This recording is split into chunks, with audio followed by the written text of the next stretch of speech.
Good afternoon, my friends, and thank you for coming to my den where we'll share another shave today. Today's shave is brought to us by Mitchell's Wool Fat. Figured it's time to break out the fat. Kind of a cool day out today. Got the safety cat here. Frigid air is blowing across my back and shoulder, which isn't doing me a lot of good because I'm fighting a cold. Our brush today is a Gray Dog resin brush with a synthetic knot. He made this for me I guess last year. It's a beautiful razor, or a beautiful brush, and I'm so thankful that he made it for us. Kind of miss him. Haven't heard from him for a while. He's kind of dropped off. Today we are also, I was at the Ohio Wet Shavers meetup in Columbus, Ohio, and on the swap table, everybody brought something in they could swap. I found this knockoff of the Blackland Vector head. This thing was made by a company called looks like Yaqui, Y-A-Q-I. And I thought, well, I'll give that a try. We'll just see how that stacks up against the real deal. So what we're going to do is I'm going to do kind of a little bit of half and half, dropping back and forth. I'll try to use the same blade, and because it didn't come with a handle, I'm going to use the real deal handle. So the only thing that will be changing will be the head. Right away, just looking at them, you can tell one is die cast and one is machined. And that's another thing that we'll see if that makes a lot of difference. I think it does, but that's just me.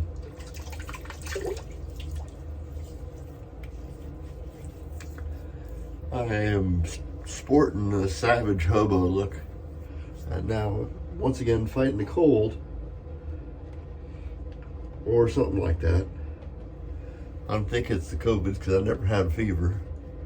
I just felt too lousy to shave, but then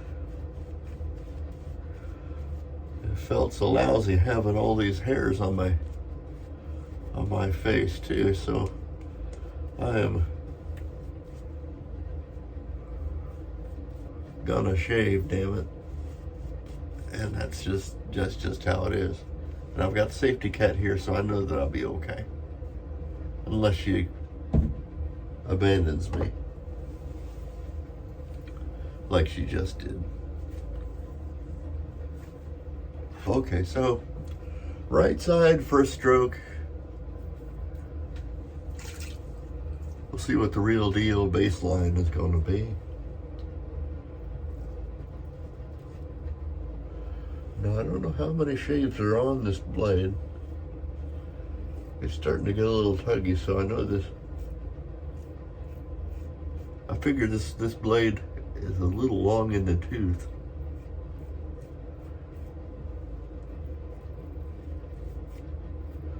So that's maybe a good thing. We'll see.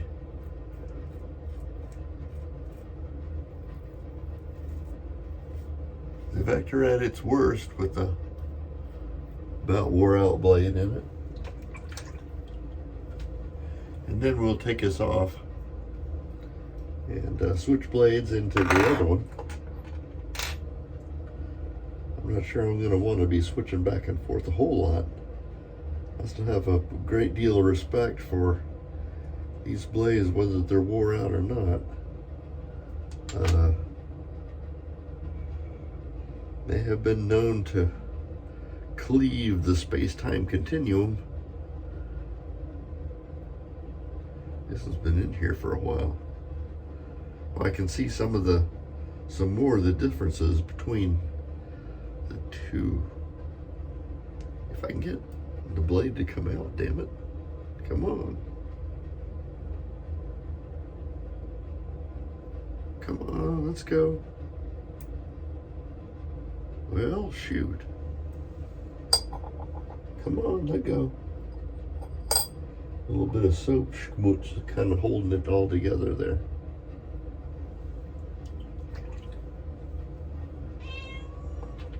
What do you want now, sweetheart? She's warning me to be careful, I think. Instead of pins protruding from the top cap into the bottom, it just has a couple little bumps. And I think that might affect the blade alignment a little bit. It also would kind of help if I line the blade up on the, put the top cap on proper. I should have practiced this a couple times before trying to record this with you guys watching. There.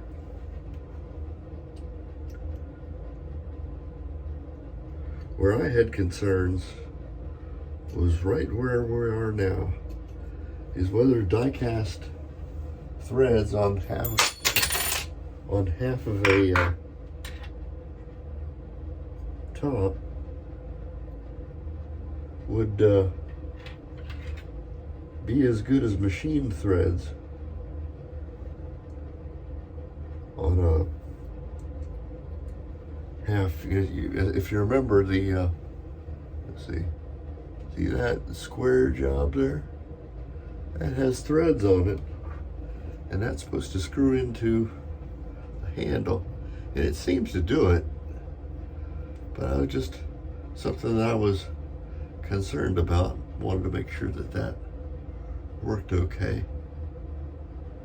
And then once again, if everything lines up, if we get the proper amount of, okay, let's try the other side.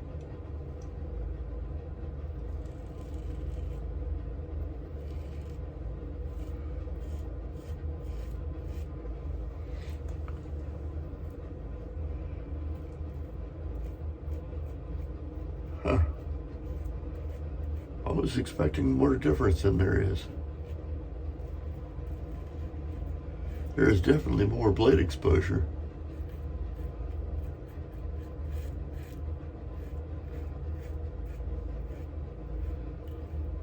With the knockoff.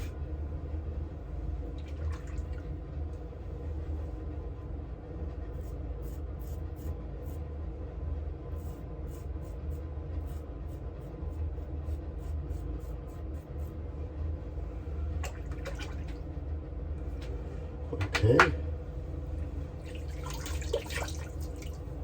Yeah, it's kind of good having lots of whiskers to take off on the first pass. I can feel perhaps on the first pass, perhaps the knockoff, because of the extended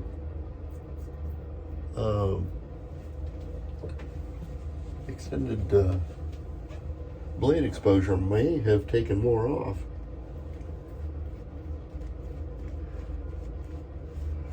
There will be the piper to pay on that kind of a first pass deal when alum comes into play later in the shave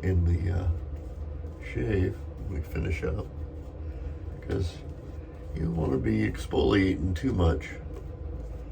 It can affect the comfort of the shave.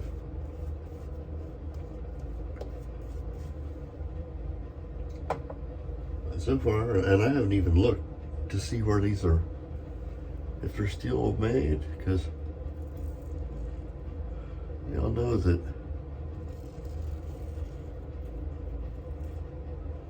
I'm quite fond of my Vector as far as the shaving machine.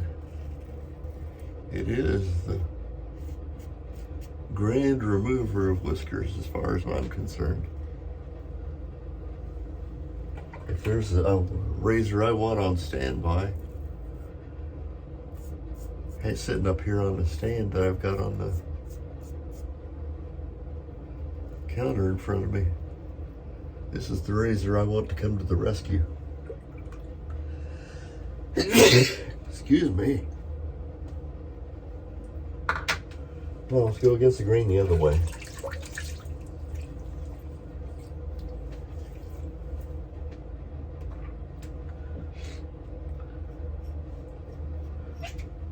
Flip it back to the original.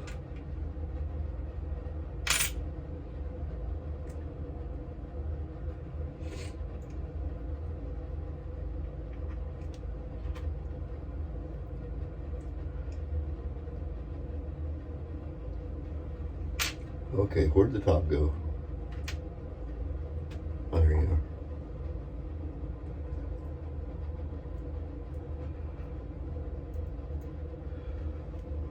Things that I could see about right now is the precision of the implement itself. The Yaki doesn't have near the precision feel or heft, even just in this little piece of stainless steel. Mine's stainless steel and I don't have a titanium one, nor am I likely to because I can't afford it.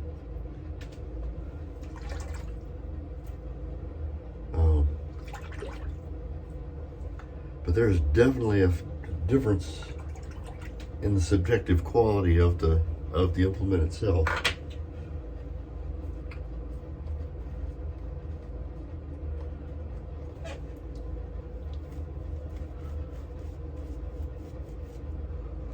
As far as in the performance of the shave, I'm still cogitating on that.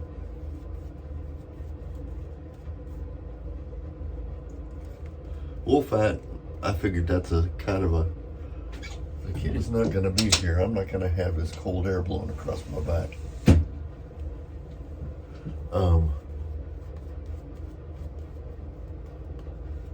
Where was I?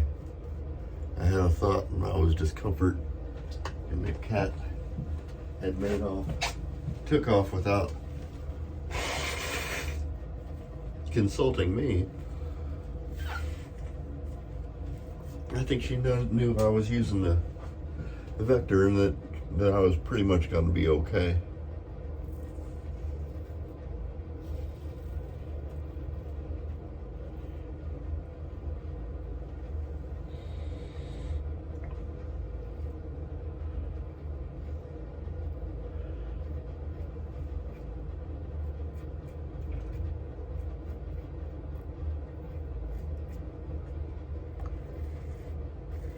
Now, for darn sure there is blade exposure on the Vector Prime, I'll call it, the real deal Vector, and it will indeed remove whiskers. I think maybe it was subjective to me that the knockoff felt like it was a little bit more, and probably due to rounded edges where on the Vector here the angle's a little bit more precise and a little bit more rounded off on the die cast knockoff. You can't machine those kind of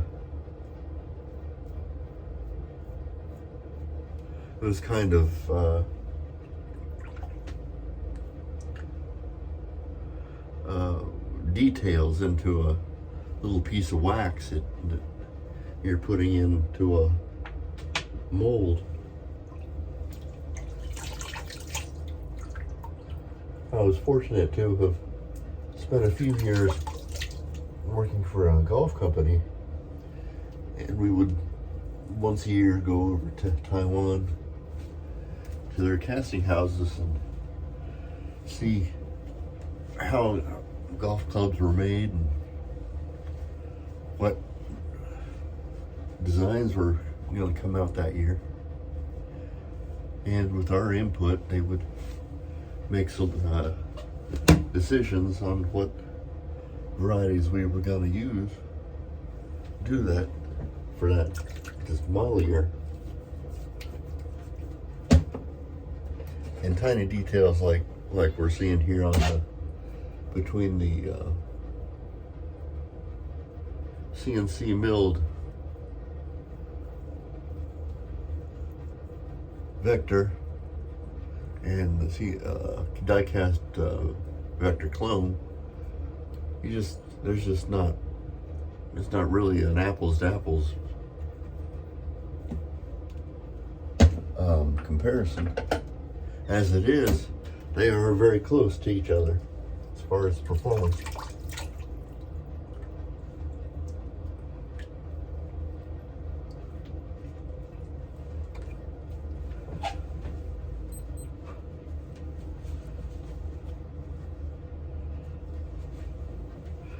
I think it's because I do have a real deal one, and of course I got this knockoff for free, so there was no alum sting. I got a pretty good shave out of the deal,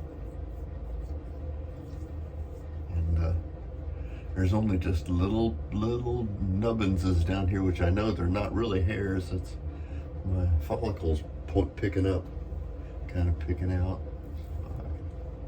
I can knock them off, but then I'll end up with strawberries down there. So that's not something we'll pursue too much further. Our aftershave with Power is the Nivea 2-in-1.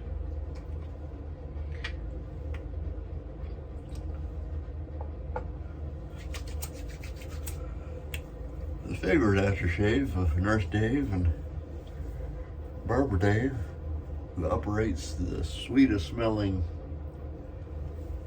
barbershop in Tucson.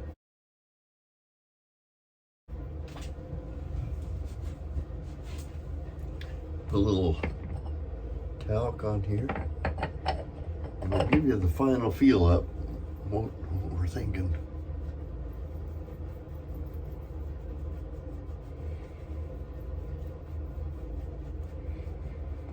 My wife asked me last night why I will throw talc on after a shave. And I told her it just feels more finished when I'm done with it. I don't know what functionally it does, but it makes my face feel more finished. And I can tell you that after 3 passes using a mixture of the Blackland Vector razor and a very good try at a Vector Blackland Vector die-cast clone, I can tell you the performance isn't that far off, but I know that a lot of us are kind of engineers at heart, and I'm not a big fan of knocking somebody else's work off, and that kind of taints the view. If I didn't have a new one already, or have one from the old days, and I really wanted to have a Vector, but had no possible way that I could afford one, market prices being what they are, I might be forced into purchasing one of these. And if you're in that condition, this will do the job. I think that's just me and one shave. I'll have to shave maybe another time or a couple times to determine if it's just subjective in this one shave, or if it really is the way that I'm feeling. But performance wasn't all that bad. I would reserve judgment on throwing it in the trash, saying this is a piece of junk because it's a knockoff. I will tell you that I'm disappointed a little bit in the little bit of slop that you feel and parts that move around, but when it comes right down to it, when things are all held tight together, they still operate about the same. So that's where we're going to end this discussion. I am Major Rich. You'll find me at theshavingcadre.com. If you enjoy this kind of content and you're so inclined, please hit the like and subscribe buttons. Those help me out quite a bit. Hit the bell if you're so inclined. Want to find out when I do more shaves. And please come to the Shaving Cadre. Good bunch of guys. Excuse me. I think there's something there for everybody. And we will see you next time. Bye-bye.